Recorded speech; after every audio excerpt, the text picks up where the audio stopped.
Hi friends, എല്ലാവർക്കും എൻ്റെ ഒരു കുഞ്ഞു ഓൺലൈൻ ഷോപ്പിംഗ് വീഡിയോയിലേക്ക് സ്വാഗതം. ഇന്ന് ഞാനിവിടെ പർച്ചേസ് ചെയ്തിരിക്കുന്നത് നമ്മുടെ ഹെയർ ആക്സസറീസ് ഒക്കെ ഉണ്ടാക്കാൻ പറ്റുന്ന കുറച്ച് മെറ്റീരിയൽസ് ആണ്. ഞാൻ ഓർഡർ ചെയ്ത എല്ലാ ഐറ്റംസ് നമുക്ക് കിട്ടിയിട്ടുണ്ടോയെന്ന് അറിയാൻ വേണ്ടി ഞാൻ ഓൾറെഡി ഓപ്പൺ ചെയ്ത് നോക്കിയിട്ടുണ്ട്. അപ്പോൾ നമുക്ക് എന്തൊക്കെയാണ് മെറ്റീരിയൽസ് ഒന്ന് നോക്കാം. ഇതെന്ന് പറഞ്ഞാൽ നമ്മൾ ബ്രേസ്ലെറ്റ് ഒക്കെ ഉണ്ടാക്കാൻ പറ്റുന്ന കുറച്ച് ഐറ്റംസ് ആണ്. അതായത് ഇതിൽ കുറച്ച് ബീഡ്സ് ഉണ്ട്. വൈറ്റ് ബീഡ്സിൻ്റെ ഡിഫറെൻറ്റ് സൈസുള്ള ബീഡ്സും ഉണ്ട്, ഗോൾഡൻ ബീഡ്സ് ഉണ്ട്. അതുകൂടാതെ പല ആകൃതിയിലുള്ള കുറേ ഐറ്റംസ് ഉണ്ട്. അതായത് ഫ്ലവർ മോഡലുള്ളതും ലവ് ചിഹ്നത്തിൻ്റെ ആകൃതിയിലുള്ളതും സ്റ്റാറിൻ്റെ ഷേപ്പിലുള്ളതും ഒക്കെ കുറച്ച് ഐറ്റംസ് ഉണ്ട്.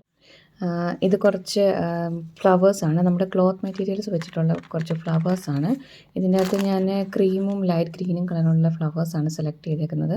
നമുക്ക് ഈ ഫ്ലവേഴ്സ് നമ്മൾ ഇതുപോലുള്ള ഒരു പ്ലെയിൻ ആയിട്ടുള്ള ഹെയർ ബാൻഡൊക്കെ നമുക്ക് ഇതിൻ്റെ മെറ്റീരിയൽ മേടിക്കാൻ കിട്ടും. അതിലിങ്ങനെ ടോപ്പിലൊക്കെ ഇങ്ങനെ അറേഞ്ച് ചെയ്ത് കൊടുക്കുകയാണെങ്കിൽ 2-3 ഫ്ലവേഴ്സൊക്കെ ഇങ്ങനെ അറേഞ്ച് ചെയ്ത് കൊടുക്കുകയാണെങ്കിൽ ഈ ഹെയർ ബാൻഡ് ലുക്ക് തന്നെ വളരെ നല്ലൊരു അടിപൊളി ഒരു ഹെയർ ബാൻഡ് നിങ്ങൾക്ക് ഉണ്ടാക്കിയെടുക്കാൻ സാധിക്കും. പിന്നെ ഞാൻ വാങ്ങിയെന്ന് പറഞ്ഞാൽ ഈ ഇങ്ങനത്തെ ബീഡ്സാണ്. ഇതിൽ ഈ ബീഡ്സിൽ ഈ ലെറ്റേഴ്സൊക്കെ എഴുതിയിട്ടുള്ള ബീഡ്സ് വെച്ചിട്ട് നമുക്ക് ബ്രേസ്ലെറ്റ് ആണെങ്കിലും ഹെയർ ബാൻഡ്സ് ആണെങ്കിലും ഉണ്ടാക്കിയെടുക്കാം. ഇതെന്ന് പറഞ്ഞാൽ കുഞ്ഞു കുറേ ഫ്ലവേഴ്സാണ്. അതും ഇതുപോലുള്ള കുഞ്ഞ് ഹെയർ ക്ലിപ്സ് നമുക്കിതുപോലത്തെ ഈ കുഞ്ഞ് ഫ്ലവേഴ്സൊക്കെ അറേഞ്ച് ചെയ്ത് കൊടുത്താൽ ഈ ഹെയർ ക്ലിപ്സിനെ നമുക്ക് വളരെ ഭംഗിയുള്ള ഒന്നാക്കി മാറ്റിയെടുക്കാവുന്നതാണ്. ഇത് നമ്മൾ ഹെയർ ക്ലിപ്സ് ചെയ്ത പോലെ നമുക്കിതുപോലെ ഹെയർ ബാൻഡ്സിലും ഇങ്ങനെ നമുക്ക് ഫ്ലവേഴ്സ് ഇൻ ബിറ്റ്വീൻ അറേഞ്ച് ചെയ്ത് കൊടുത്ത് ബീഡ്സൊക്കെ കൊടുത്ത് വളരെ മനോഹരമായ ഒരു ഹെയർ ബാൻഡ്സും ഉണ്ടാക്കിയെടുക്കാവുന്നതാണ്. പിന്നെ ഇതെന്ന് പറഞ്ഞാൽ കുറച്ച് ബീഡ്സാണ്. പല സൈസിലുള്ള ബീഡ്സ് ഉണ്ട്. നമ്മുടെ ഹെയർ ആക്സസറീസ് ഉണ്ടാക്കാനായിട്ടുള്ള കുറച്ച് ബീഡ്സാണ്. പിന്നെ ഞാൻ പർച്ചേസ് ചെയ്തെന്ന് പറഞ്ഞാൽ കുറച്ച് ഗ്ലിറ്റർ ബീഡ്സാണ്. ഇതിനകത്ത് നല്ല ബ്ലൂ കളറുള്ള നല്ല ഷൈനിങ് ആണ് ഈ ബീഡ്സ്. അതിൻ്റെ തന്നെ വേറെ കളർ എന്ന് പറഞ്ഞാൽ ഈ ഗോൾഡൻ കളറ്, പിന്നെ അതുപോലെ തന്നെ പ്ലെയിൻ ട്രാൻസ്പെറൻ്റ് ആയിട്ടുള്ള വൈറ്റ് കളർ. പിന്നെ ഇതെന്ന് പറഞ്ഞാൽ ത്രെഡാണ്.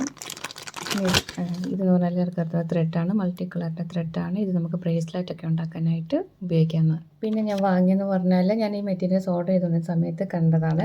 കണ്ടപ്പോൾ നല്ല ഭംഗി തോന്നി. അങ്ങനെ ഓർഡർ ചെയ്ത 2 കോമ്പാണ്. നല്ല ഭംഗിയില്ലേ? അതുപോലെ കുറച്ച് മനോഹരമായ പേനുകൾ. അതിൻ്റെ ഒരു അറ്റത്ത് പൂച്ചയുടെയൊക്കെ ഫേസ് വരുന്ന പോലത്തെ ഒരു കുഞ്ഞ് കുറച്ച് മനോഹരമായ പേനുകൾ കണ്ടപ്പോൾ നല്ല ഭംഗി തോന്നി. അങ്ങനെ വാങ്ങിയതാണ്. അതുപോലെ തന്നെ ഭംഗിയുള്ള വേറെ കുറച്ച് പേനകളാണ്. ഇതെന്ന് പറഞ്ഞാൽ ഇതിൻ്റെ ടിപ്പിൽ നല്ല ഫ്ലവേഴ്സൊക്കെ വന്നിട്ട് ഇങ്ങനെ ഒരു ടിപ്പിൽ നല്ല ഫ്ലവേഴ്സൊക്കെ വന്നു. മറ്റേ ടിപ്പിൽ ഇതിൻ്റെ നിബ്ബ് വരുന്ന ടൈപ്പ്. അത് കണ്ടപ്പോൾ നല്ല ഭംഗി തോന്നി. ഇതിൻ്റെ കൂടെ പർച്ചേസ് ചെയ്തതാണ്. അപ്പോൾ ഇതാണ് എൻ്റെ കുഞ്ഞു ഓൺലൈൻ പർച്ചേസ് വീഡിയോ. നിങ്ങൾക്ക് ഇഷ്ടമായിട്ടുണ്ടെങ്കിൽ കമൻറ്റ് ചെയ്യുക. ബൈ.